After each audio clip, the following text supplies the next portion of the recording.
In this example, we consider a continuous Stair tank heating process. So we'll call it CSTH. And you're considering the constant hold-up scenario here. So liquid is coming in with an inlet temperature Ti and a flow rate Fi, and liquid going out with the same flow rate. However, the temperature is different. The liquid is stirred in the tank, meaning the temperature in the tank remains the same throughout the tank. And there is a jacket there. So you can consider this to be cooling jacket or heating jacket, whatever the condition is. And there's a flow rate of this. Say for this example, consider the cooling medium. The temperature is Tc. Typically, the temperature is maintained by manipulating the outlet flow here. Again, the manipulating the same variable Fc. We'll again follow the step-by-step procedure. In step 1, we will define the modeling objective.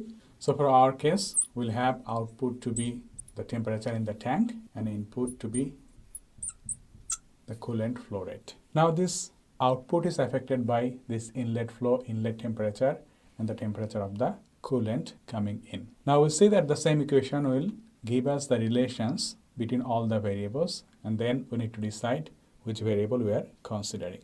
Now the next step will be step 2, where we'll require the relevant information. So we may need for this case the overall heat transfer coefficient and the heat transfer area. Now there are some other variables that needed to finally get the detailed model. Now with this information, I'll move to derive the required equations. So again, to start with, in step 3, we'll first write down the overall mass balance.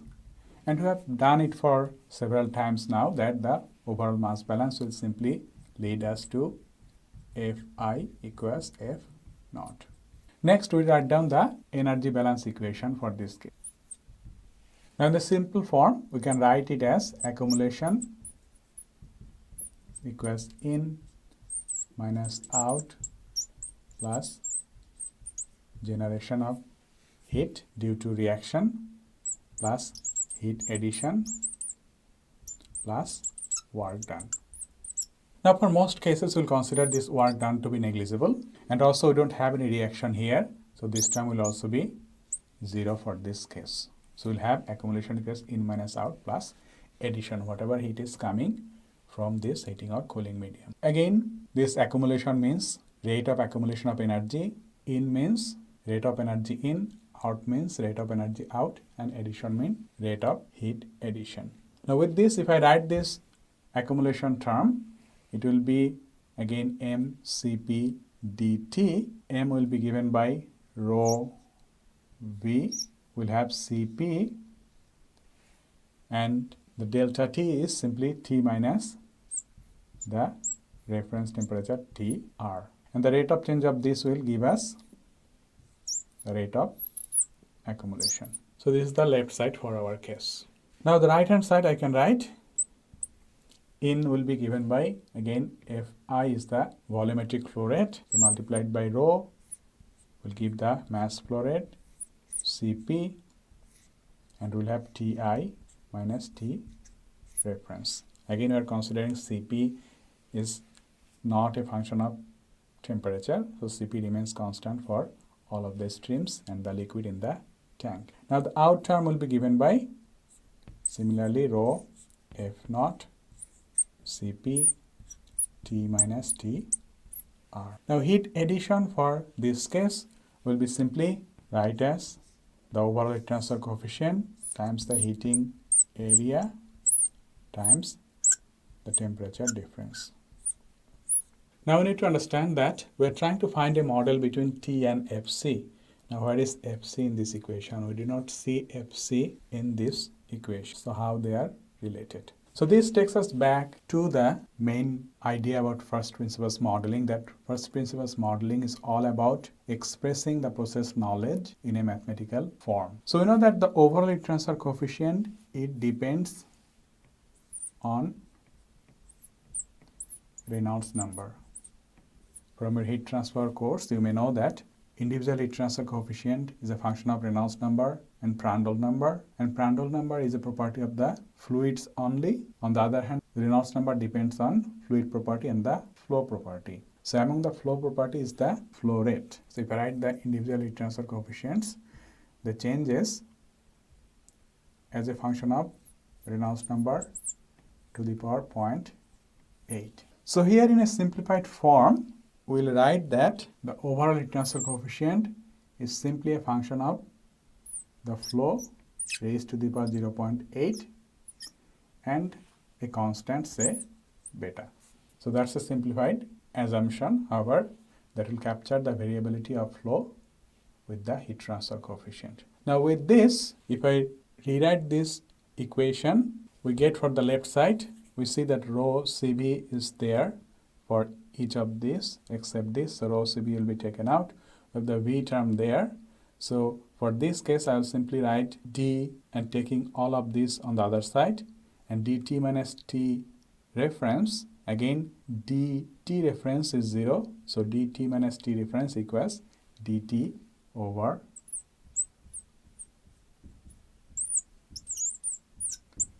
so this will be equal to, for this term rho Cp gets cancelled out, we will have Fi over V and Ti minus Tr, and this one again we'll have Fi equals Fo, so I can write, and then for this term we'll have beta Fc 0.8 A8 over rho V Cp, and we'll have Tc minus T. Now this equation can be further simplified because this Tr times Fi, this term is there for both cases, so that will get cancelled out and we'll end up getting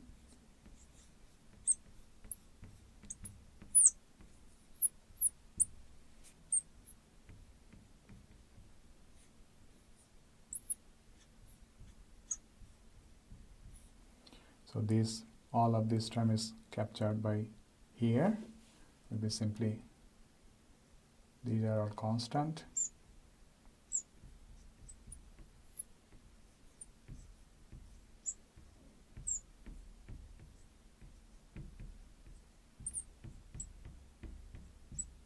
So this is one of the form of the equation that we get. Now you see there have been lots of nonlinear appearance, meaning Tc is multiplied with T here, so that needs to be linearized. So this is the outcome of this step 3, the development of the model equation. And we'll need step 4 and 5, we'll need to simplify the equation and then analyze the equation and validate the equation.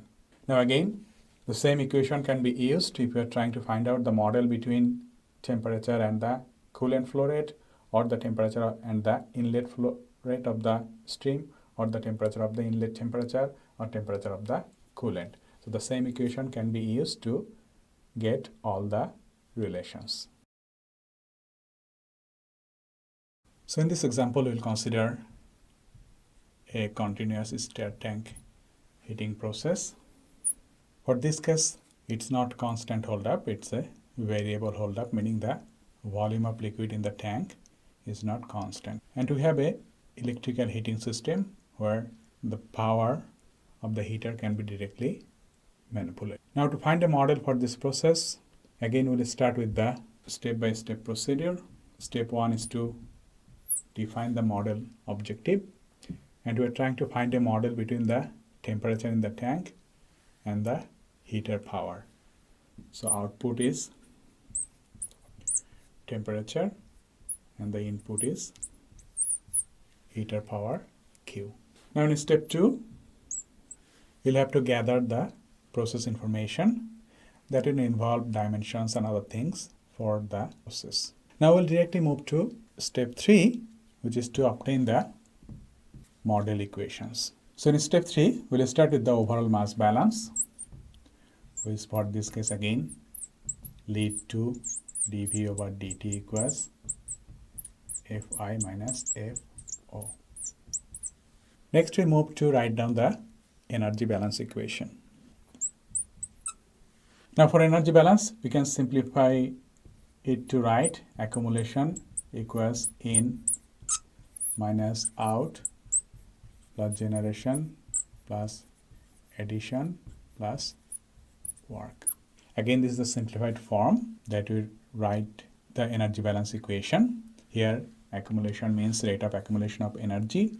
In is the rate of energy in by convection. Out is the rate of energy out by convection. Generation is the generation of heat due to chemical reaction. Addition is to addition of any heat energy to the process, and work is to work done on or by the process. So for our case, we say that there is no reaction, so this term should be 0, and also work done is negligible because the effect of this Stair on the temperature will be negligible compared to the heat addition. Now with this simplification, we can write the terms as accumulation will be mCp dt. So m rho multiplied by v will give us m mass Cp, and dt will be T minus T reference,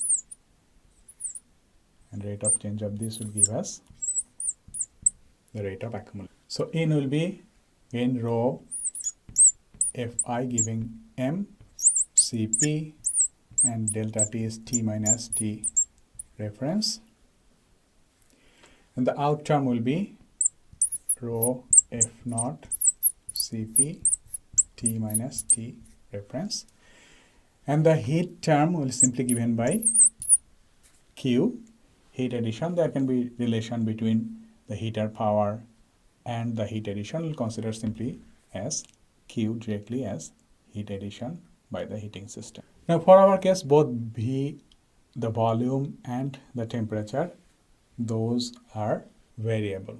So we'll write those, but before doing that, just take this rho Cp out for each of the term by dividing it by the entire term rho Cp, and that will lead us dVT. So we'll write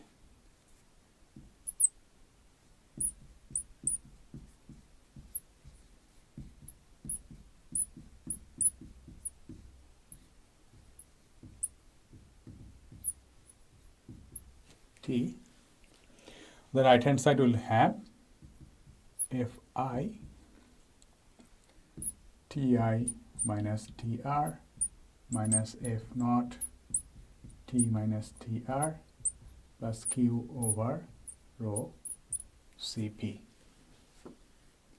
Now we know dV over dt is given by this, so replace this term by this here, we'll end up getting V d, and this one is T minus Tr, so derivative of Tr, which is a constant, that becomes 0, so we'll have dt over d time plus T minus Tr Fi minus F naught equals again Fi Ti minus Tr minus F naught T minus Tr plus Q over rho Cp. Now you see here, this F naught term is multiplied by T minus Tr on the both side and with a negative sign, so that gets cancelled. So the Fi term is multiplied by Tr on both sides and with a negative sign, so that also gets cancelled. So we'll have this equation now. If I divide it further by V, we'll end up getting dt over dt plus Fi over V, and we'll end up getting Fi multiplied by T, and on the right side Fi multiplied by Ti, it will be T minus Ti equals, right hand side will end up getting this term Q over rho V. Do remember here that this temperature and both Q, these are function of time, because we are trying to find a model between temperature and the heat input. So this will be the model equation in one form. Now here we are trying to find the model between Q and T. Also it shows the relation between Fi, meaning the inlet flow, and the inlet temperature as well. Now you see here, if I changes, also V changes. So we need to take into account all of this equation, including this one, while solving. The next step will be step 4, where all the nonlinear terms needs to be linearized, and step 5, which involve analysis and validation of the model.